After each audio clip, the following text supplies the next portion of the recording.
I was born in India and came back to England when I was 5. And when I was 11, my father became head of this religious community in Devon, and I was then sent to boarding school. And it was the combination of being both at a religious community, living there, and going to boarding school,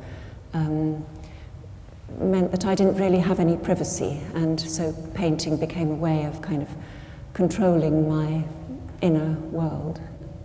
I was 16, and I took my portfolio up to the Slade to show to Lawrence Gowing. Were you working in oils then? Yes, I was, yes. I was already started to work in oils. It was then he invited Lucien to come and be a visiting tutor. But I was 18 when I'd been at Slade for 2 years before I met Lucien. And I showed him these drawings of my mother.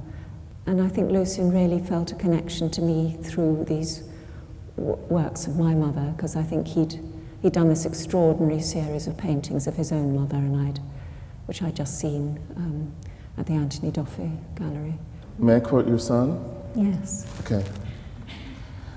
Frank Paul is a really good writer, and he wrote about the experience of sitting for his mother, and it's just so good. And it's of a piece with what we're talking about now, and it's a piece that he wrote in 2005 called Sitting for My Mom, and he recalls that as a child he would, quote, lay in the grass between my desire to impress my mom by lying as still as I could and my desire to rebel against the unfairness of the belief that a young boy should be made to sit motionless for what seemed like hours on end just because he had suffered the unfortunate fate of being the son of a painter.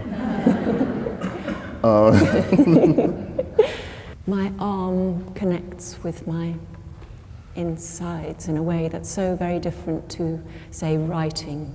With the watercolors, when I paint, I kind of let the watercolor just drip vertically, because it kind of justifies the beauty of the surface of the paper. Whereas with oil paints, you kind of build it's more like a stage set. You build the image into the surface.